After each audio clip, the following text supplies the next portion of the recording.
Yeah, good evening. So when I started my career, digital forensics and incident response both were separate domains. We used to differentiate between digital forensics and incident response. I think it was 2011, someone on Twitter put a public post. Hashtag forensics alone is creating a lot of noise because it has the other forms of forensics also. Can we have something specific to digital forensics? That was the public post, and there is one very respected digital forensic professional, Rob Lee. He coined ASH DFIR, digital forensics and incident response. So from 2011 onwards, both of them have become together. Okay. So in today's session, 20-25 minutes time that is allotted to me, instead of discussing on the theoretical part, I would like to share a couple of case studies. At DSCI, we work very closely with the law enforcement agencies, and I operate out of Bangalore, the CID headquarters. For last 19 years, we are managing a cyber forensic facility in CID headquarters, the cybercrime police station. Okay. So now, what are the developments with respect to digital forensics? If someone asks this question, I can relate to this quote by Bruce. He says, amateurs hack systems, whereas professionals hack people. Okay.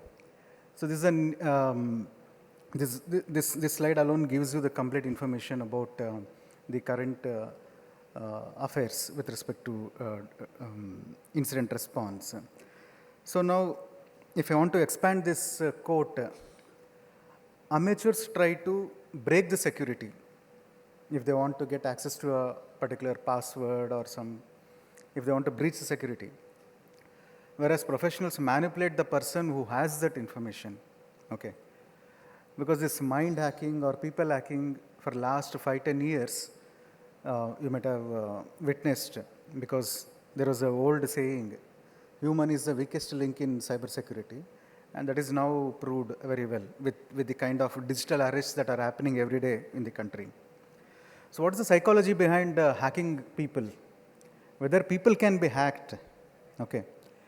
If you look at on your left-hand side, you see some of the trigger points like authority, urgency, fear, greed. Okay. And especially when it comes to greed, I do get a lot of opportunities to interact with those accused persons. Okay. On an occasion, I think maybe about last year, I was interacting with the Nigerian. I asked him, why are you targeting our Indians? You don't find any victims in Nigeria? So then the answer he gave was, look, Indians are very greedy. They are so much greedy that they believe that they have won a lottery even though they have not purchased a ticket. Okay. So that's a kind of, it's a human weakness, I can say. Authority, urgency, fear, curiosity. So curiosity, if MH370 flight, the debris found in Arabian Sea, if I find a thumbnail, obviously I would like to click on it. Okay. And most importantly, last 10 years, the hacker mindset is now getting changed. The general depiction of an hacker was uncombed hair with a beard, mustache, okay, dark lips, burnt due to a lot of tobacco, okay. But things have now changed. Hackers are becoming more patient. In fact, there is a Vipassana meditation course for hackers, okay. Because one fellow hacker did a research, why my fellow hackers are getting caught. Okay, they get caught because they leave some evidence. Why do they leave evidence? Because they are anxious, they are in a hurry. Why they become anxious? Because they are not mindful. Why they are not mindful? They are not practicing meditation. So that's where Vipassana meditation for hackers is going on. So there the meditation course is beautiful. I have seen the course material also. It starts with observation of breathing. Are you breathing from your right nostril or left nostril? That's the fundamental step he starts. Okay. Next very important thing is the attackers have become so much sophisticated that instead of investing heavily on the technology, they are investing on people. So this is a screenshot I took from one of the Telegram channel where they are looking for data. Okay, they are looking for people who can provide access to data. Okay, the guy might be working in any big corporate company. So what is expected is you need to facilitate access to certain system. Okay. You might have heard about this half ransomware gang.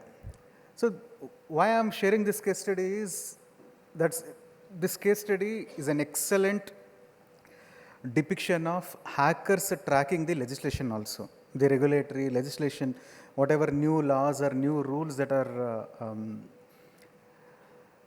promoted. Okay, so in this case, one of the company was targeted with a ransomware attack. As usual, they sent a ransom note. Unfortunately, the company did not respond. So the ransomware gang got irritated. Like we have breach notification in India, we have certain under Section 70B of IT Act, they are the national nodal agency for handling cybersecurity breach incidents. So likewise, in the US, the hackers themselves reported that this company suffered a ransomware attack and they have not reported to you. And they got the acknowledgement also. This is the acknowledgement they got for this. Okay. So now, Sukrit shared me a lot of bullet points that I need to cover. I thought in 25 minutes, I would not be able to provide any justification. That's where I decided to discuss a couple of case studies. The first case study is about the overrating administrator. This is the title I have given to that admin. So what happened? A company suffered data breach. Okay. So initial alert of a breach was received. So what this company did was, the system admin who was very good in technology, he was given the task to handle it. Okay. So this guy had done a lot of research on internet, self-study. He's a self-made man. So what he did, he installed a software on the machine which was infected, and then he was able to recover the evidence also. Instead of storing or saving the recovered files on a separate media, he saved on the same hard drive. It's like a Mohini Basmasur mythological story you might be knowing. So the cardinal principle of digital forensics is you should never work on the original drive. So in this case, he knew how to use the tool, but he forgot the nitty-gritties about the digital evidence. So what happened, the unallocated sector, because the deleted information reside in unallocated sector, this unallocated sector got overwritten with the recovered data, and thereby the evidence was gone. Okay. So this case highlights the importance of knowing the nitty-gritties of digital evidence, digital forensics. So the next case study which I would like to discuss is about the importance of DFIR knowledge, how important it is. So this case relates to a financial institution. Thieves were able to hack the systems and cause the damage to the tune of about 25 crore Indian rupees. So forensic investigation commences, okay. And as part of their compliance, the company was forced to lodge a criminal case with the police. So police took over the case and they started their forensic investigation. And this case is very simple. Their servers got breached, so police will have to do forensic analysis on the affected server. So when the police started their forensic analysis, they were unable to recover certain critical artifacts. Critical artifacts they were unable to recover. The reason was the remediation. The company, after they got to know that our servers were under attack, in order to avoid further victimization, what they did a clean installation. They did a secure wiping and did a clean installation. So in this case, forensics suffered, evidence was destroyed, and police, they were unable to recover any evidence from this case, because this case was like a patient brought dead to the hospital. Okay. So from a forensic point of view, what all um, evidentiary losses were there? Number one, volatile data. Volatile data is the evidence that is residing in the RAM when the machine is in on condition. So in this case, since they did a clean installation, the information residing in the RAM was lost, number one. Number two, there was no forensic imaging, means creating an exact replica of the affected server. That was not done. Third most important thing is the chain of custody. Chain of custody is who, what, when, where, why. Who handled it? Why was it handled? Where was it taken? Why was it handled? So the chain of custody was broken. And most importantly, the DFIR team, the Digital Forensics and Incident Response team, they were able to find a clean server, okay, clean server, and they were unable to recover any evidence from the affected server. Instead, they had to rely on the adjacent machines. Okay. So now here I would like to impress upon the difference between containment and remediation. Many times what happens, containment and remediation, people get confused. So containment is limit the attacker's ability to execute anything. I try to monitor.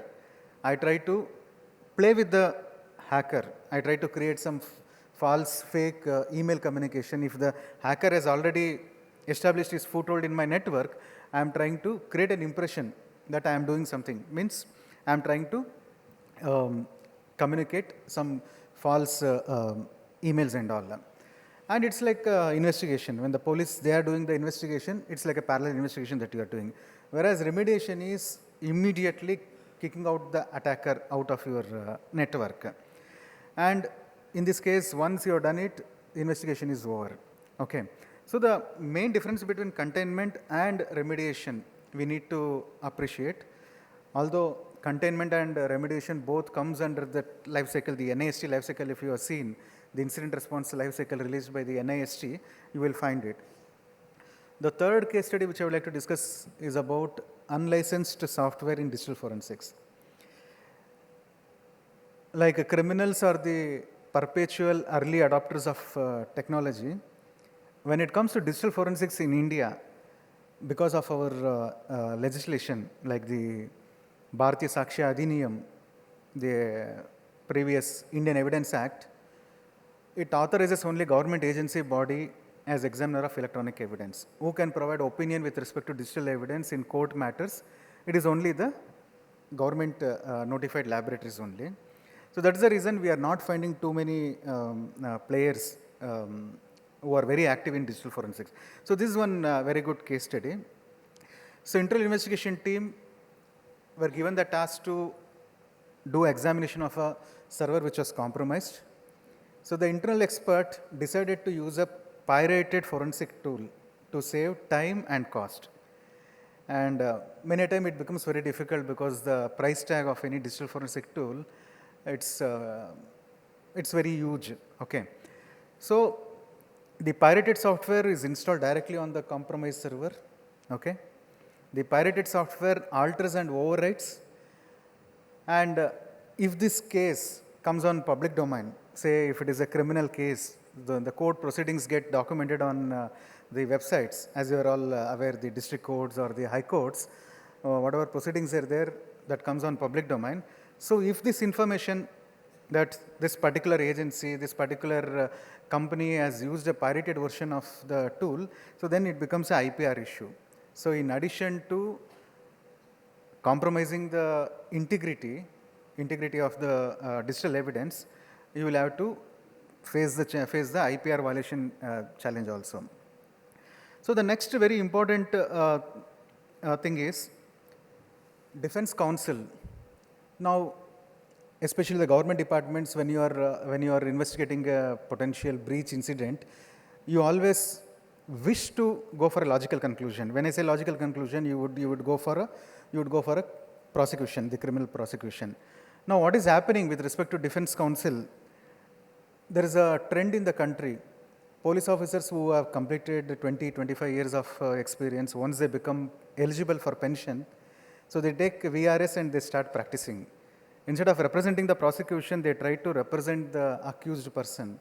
So it's a golden opportunity, 25 years, whatever mistakes they have done, instead of getting questioned, you are you are in a position where you are questioning the investigation. So now, with respect to chain of custody, these are the general questions that you see. Can you prove beyond any doubt that the digital evidence wasn't tampered with or altered from the time it was collected until now? SOPs, what standard operating procedures you have followed? Do we have any SOP in India? Okay, those questions are coming. Alternative theory. So this is most beautiful theory. There is something called a SODI defense. SODI defense is SODDI. Whatever investigation that you do, the forensic analysis you do, you all would agree with me. My forensic investigation is limited to identifying the machine which was used to commit the crime. But how do you link man and the machine? How do you establish that it was me who has used the computer? Okay, so that's where they are placing an alternative theory. It says that, is it possible that the incriminating evidence was planted by the prosecution, okay, or planted by the party? This is one thing. And legal authority. Can you provide detailed documentation showing that you had proper legal authority?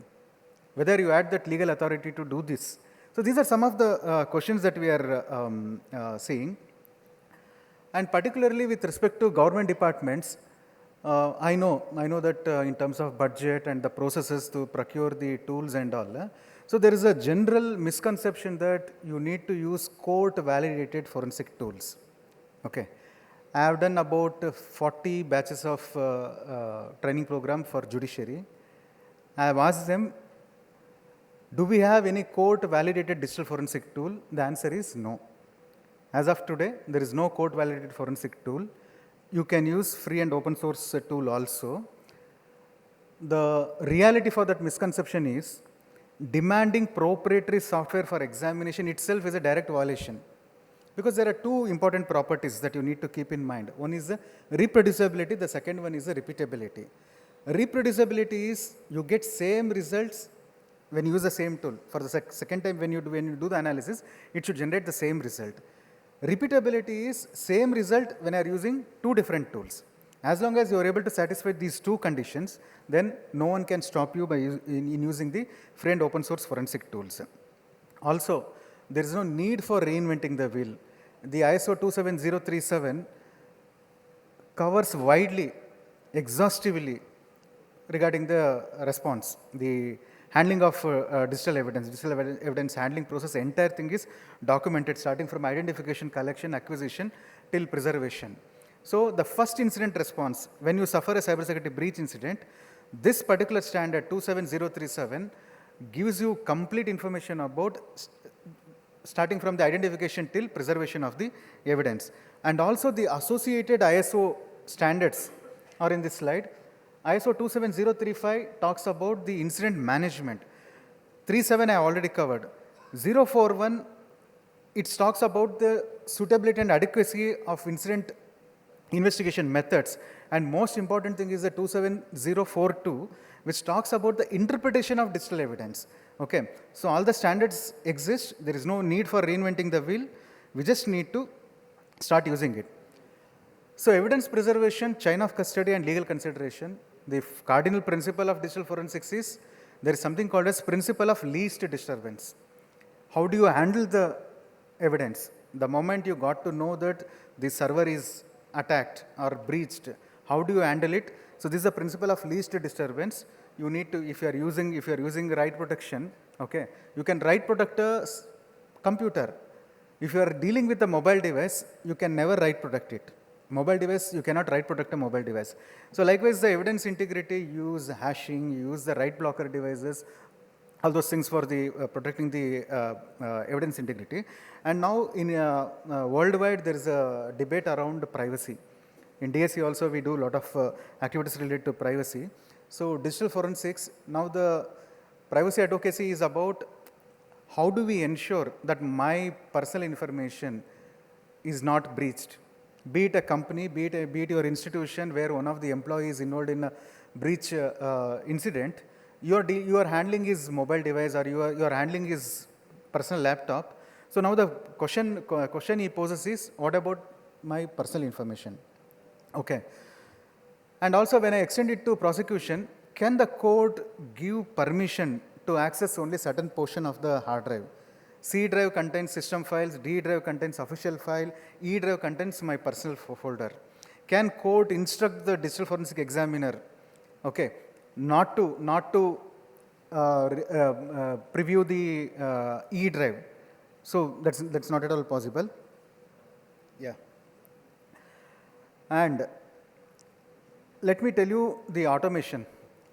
Now, the attacks are becoming sophisticated, and the skill sets that is required to launch the attack has come down, that you all know. So likewise, the good news is the digital forensics, when I started 22 years before digital forensics, I was only handling the command line tools, which was very difficult, like bulk extractor, those tools. But today, NLP can be used, natural language can be used. So this is one tool where I can simply pose a question: are there any suspicious topic discussed in the chats? I just upload the forensic image of the hard drive. Okay, I just ask questions, I get the answer. This is another case: are there any signs of romantic relationships? It identifies and it gives you the, when you click on it, you will get the complete information. Are there any mentions of financial transactions? It gives you the information if there is any fraudulent transactions, usage of cryptocurrency and all. Okay. Now, last portion. This is something very important, because we always shy away from working closely with the law enforcement. See, there are two typical scenarios when it comes to law enforcement. Scenario one is you call police to investigate a potential criminal action in your institution. Okay. Here you have a choice whether to go with the police or bear the loss.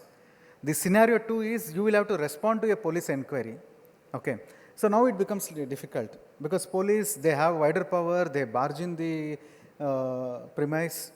Okay. They have the court orders, all those things. Okay. Now what is important here is we need to understand how law enforcement agencies function. Okay. That's what I have written: early planning, clear communication, and understanding of law enforcement roles and responsibilities. That preparedness would be there. What law enforcement agencies would expect from you? The log maintenance, those things. Now, what are the benefits of working with law enforcement is you have a lot of limitation. You will be able to identify the IP address. How do you translate those IP address into physical address? So the powers are vested with only the law enforcement agencies. So that's also one of the reason. Okay. And if you are doing your investigation, in-house investigation, you need to bear in mind the legality of investigation techniques, whatever the investigation that you carry out. Because our Indian law is very clear. Without permission, access, knowingly, deny, all these items are found in our Indian laws.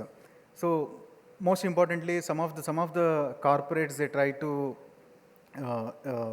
monitor their employees, be it a productivity or training, whatever purpose. So that is also very important. And most important thing is your authority. Okay. If I take it in philosophical way, freedom means more responsibility.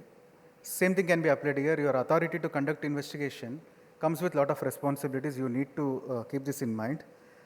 And my last portion is digital forensics. If you want to develop expertise in digital forensics, be it on personal front or organizational front, only two requirements: passion and very large capacity to learn. Both are not available on Amazon. Okay. You will have to, because the reason here is the efforts that is required to become what you imagine is very hard when it comes to digital forensics. You cannot call yourself as a digital forensic expert.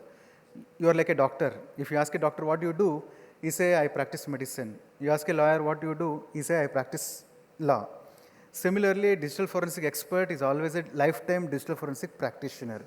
The last bullet point, if you see, the hill of knowledge is ever growing. The moment you feel that I am about to touch the zenith, okay, the hill might have grown by few feet. Okay. So what is desired? One is desired to learn, the self-critic skills for constant improvement, and most importantly, the non-technical skill sets are very important, because you will be dealing with the offender, you will be dealing with the hacker, you need to play with his mind. Unless you are mentally organized, it becomes very difficult. Good record keeping, observation skills, the investigator's mindset, all those things are required.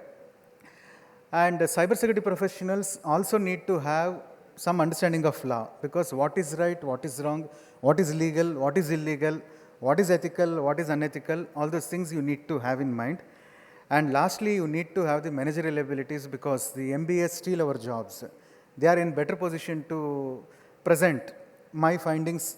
MBA guy would be in a better position. So a digital forensic practitioner is a blend of BTech plus LLB plus MBA. So this should be the mixture, and some of the certifications are there. My last slide is, if you want to kickstart your career in digital forensics, these are some of the avenues which you can look at. Many reputed institutions are offering a PG diploma in cyber law, where the corporate incident response, everything will be taught. In the interest of time, I pause. I am not stopping, I am pausing it here. Thank you so much.